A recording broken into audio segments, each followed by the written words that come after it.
Hello, welcome back. We find ourselves in Yarnum, unsurprisingly, and of course on PC, and this is with the latest build. Well, I didn't check this morning, but yesterday there was an update to the Reshade PS4 emulator for Bloodborne specifically, a separate little branch, and so it should be a little bit more stable. Obviously, some of the visuals, a good amount of the visuals are still kind of fucked up. As obviously you can see these lamps seemingly have their normal map being shown, so that's why it's the bluish purplish. Don't know why that actually just happened this time I booted it up. Weird. And you can see this little coffin thing has like some Technicolor stuff on it. Kind of weird. Oh, there is an enemy over there. Oh, and I still have my special like particle effects turned off. And then I used I'll link in the description, it's a Yarnum Unfiltered offshoot mod for Bloodborne that disables FXAA, motion blur, chromatic aberration, I believe, and it's pretty nice. So that way, because the motion blur currently does not work correctly on PC when we're emulating it. Oh, hey, Quicksilver bullets, thank you. Here we are using my FPS boost mod, which by the way I have updated, and it includes Forbidden Woods, I want to say is the most recent. Technically I finished Burger Town. I don't think I've updated Burger Town yet, or I've uploaded that one. My character is definitely not wearing clothes. This is on a save from the Discord that was like a New Game Plus save. Weirdly, it did come with the Mensis cage, so I don't know what's up with that. Is that a normal thing in Bloodborne? Oh. Okay, well I had a lot of... Well, that's weird. Why do I have a lot of gloves, but not leggings? Well, alright. Ooh, look at this. Fist of... Oh. Alright, that's pretty sick. Oh, no. Wrong one. How do I use that? Ah! Left trigger. Got it. No, the point of today's video really was getting Reshade to work. That's the cool part. So, from what I can tell, I tried Reshade on one of the eboot.bin versions, like once you patch it with 720p. Here we're running on the standard 1080p resolution. I have yet to try the 1440p patch you can apply. That I'll try later today. Here I was like, let me just go for 1080p, because I am testing with upscaling textures, and it'll help with me running at 1440p to see the difference, because if it's running at 720p or 1080p, obviously that's going to be very hard to see any of the texture differences, right? You still could in some cases, but it'll depend. So what we see here, we have levels, which levels is a pretty standard thing you can do to all Souls games. They all have a weird sort of like, they're just a tad washed out, so their black point is just a little strange. So you can see here, you can tweak it, and so normally it's like 2 or 3, and that just de-washes it out just a tad. Highly recommended for DS3, frankly DS1, DS2, Sekiro also. They all kind of have that problem. Elden Ring, I don't know why, but that's an easy way to fix it, is just do that. Beyond that, we have Fidelity FX, Contrast Adaptive Sharpening. It's always been my favorite sharpening sort of thing to enable, because it's really good at sharpening parts of the image that need to be sharpened, but then it leaves other parts unsharpened. And so it's actually really smart about that. And then Vort Motion is the thing that handles adding temporal anti-aliasing. And then it also creates the motion vectors, which are then used by Damp RTGI, which is, of course, raytraced global illumination. You can see when I disable it and enable it. Now I have tweaked it, and I believe the bounce lighting is likely a little too strong. And then we have our detent. So the detent is if you want to sort of do away with the blue color a little bit. We will turn that off to make it a little bit more accurate to the original visuals, but you can see how it just naturally shades the environment. It does add a little bit of MXAO, or not MXAO, but just ambient occlusion in general while it's doing it, and adding a little shadowing and whatnot. So it's kind of just a nice little, I don't know, shuffling of the light around that I think actually looks really good. And I'll show you how to install that. It's pretty easy, honestly. And then we have Immerse MXAO by Marty McFly, which if we turn on the raw AO, you can actually see what's it working on right now. And I think I have it turned on to the nicer MXAO. So there's ground truth, solid angle, visibility bit mask. So if I go back to that, I think it's a little bit darker. And then we have, yeah, this one ends up being a little smoother, so it's harder to see.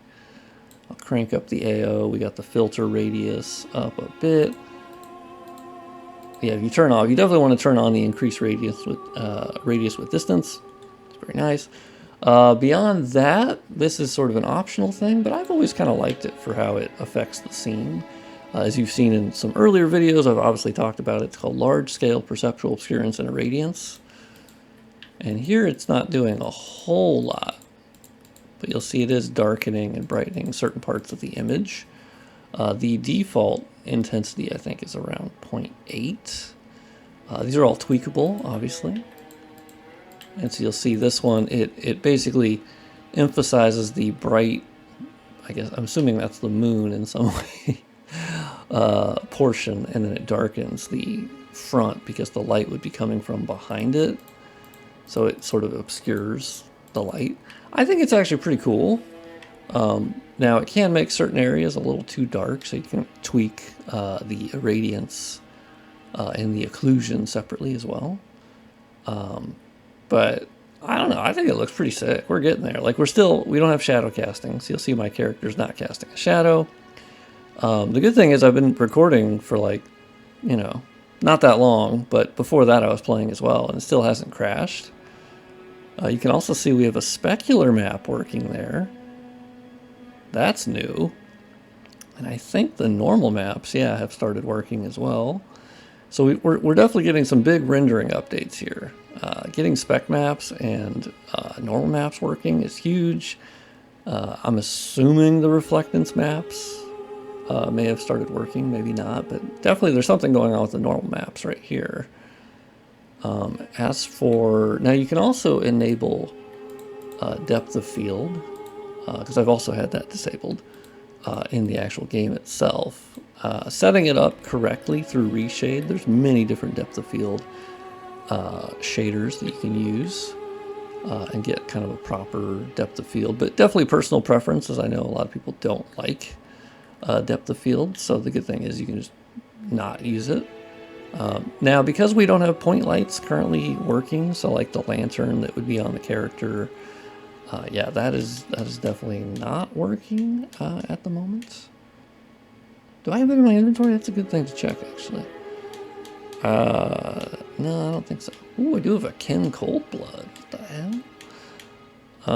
Alright, well, you know. What do I got? I got the Beast Claw. Oh, I got the Ligarius Wheel. Pizza Cutter. Love to see it. Yeah, it seems to have every... Oh, Chikage. Alright, maybe I'll put on the Chikage. Whoa, almost got me, big dog. Okay. Oh my god, it's so sick. It's so sick. I've actually never played the game with the Chikage. I've always been meaning to do a playthrough. Oh, acquire blood echoes. Now that was lucky, because it's not actually showing the special effect at all. Okay, big dog. Oh my god, I love Bloodborne. We're making such good progress. Like, there's already people playing at like 4K, 120 FPS. I think they're using like the lossless scaler, maybe.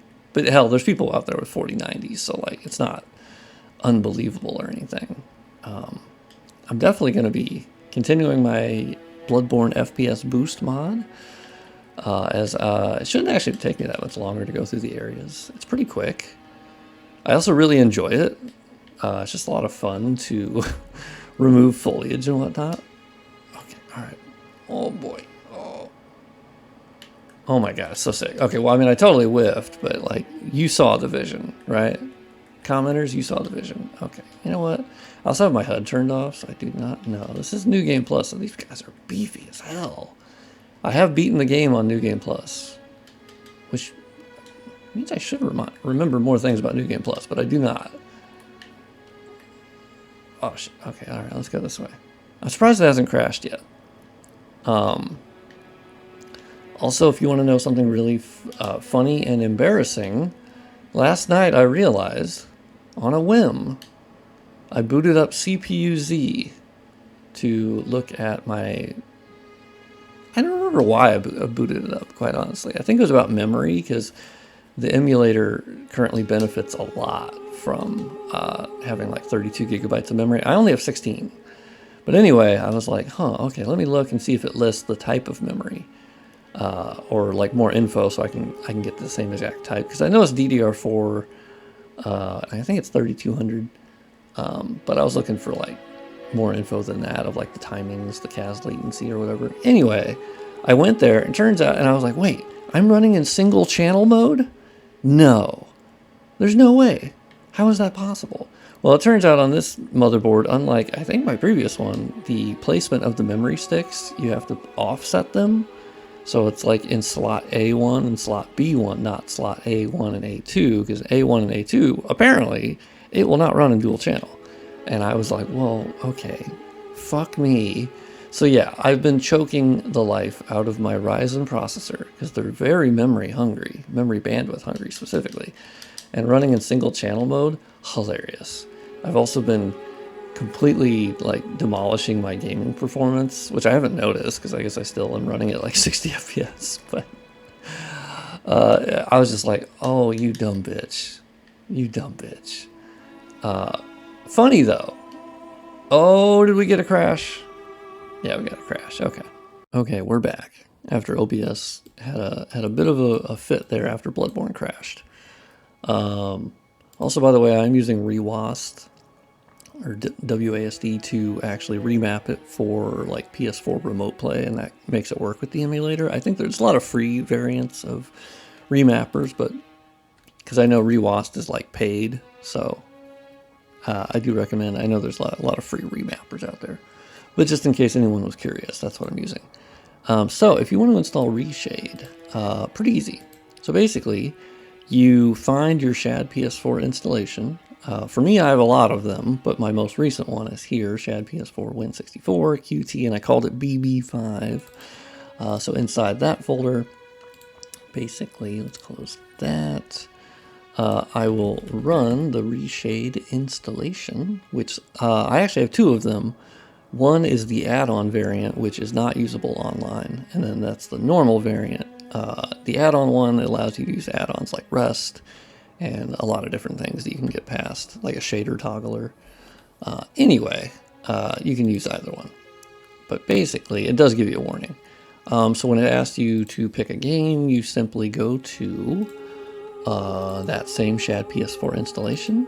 You click on shadps4.exe. You hit Next. You select Vulkan, since that's what it's using. And then you hit Next. And here, you'll actually get where it lets you pick reshade files, so you can pick all the different reshaders that you want. Or not reshaders, but reshade shaders. Maybe reshaders, let's call them reshaders, all right. And then that's it, done, boom, you hit done. And then you'll see there's a folder called Reshade Shaders, Reshade ini.log, preset, all that stuff will be stored in the folder. And that's it. Now there is a recommendation to avoid crashing. So basically, when you launch Bloodborne from Shad PS4, you're going to see the Reshade thing pop up, which is going to say, aha, Reshade 6.2. And at first for you, it'll say the tutorial. You're going to want to hit home and then hit close tutorial. Because if the Reshade UI is up during loading, that commonly has caused a crash for me. So basically, don't pull up the Reshade shader thing at all during loading of any sort. And then once you're in game or you're at a menu here, you can pull it up. That's fine. But yeah, basically just don't pull it up any other time. But yeah, anyway, hopefully you enjoyed this short video of how to apply reshade shaders and talking about how I'm incredibly dumb and I was running in single channel mode. So it's always funny when I've been, you do something just incredibly stupid for so long and you go, well, that happened. Okay, moving on. It's now dual channel. False alarm, everyone. Actually, not false alarm. True alarm. And it was really stupid. So, but I've been limited by that I didn't even know, and now I'm unleashed. I'm in my bag. I'm in my Duffy, as the kids would say. I'm cracked. Now that I have potentially 20% more gaming performance that I didn't notice, but whatever. Yeah, thank you for watching. Stay tuned for more Bloodborne on PC updates. I'm still working on the FPS boost mod. I just updated my DS3 FPS boost mod with Catacombs of Karthus and Smoldering Lake, so I'm actually making really good progress there. Just so you get better frame rates in DS3, but it still looks like DS3. It just, you remove some barrels and ground clutter and grass, but like, I think it'd be really perfect for like Steam Deck. So people can try to get closer to... I don't know how DS3 runs on Steam Deck as is. Maybe it's already 60 FPS, but if you can maintain it better, it's still a worthwhile mod, I think. I don't know. It's also just fun to do. So anyway, thank you for watching, and I'll see you on the next...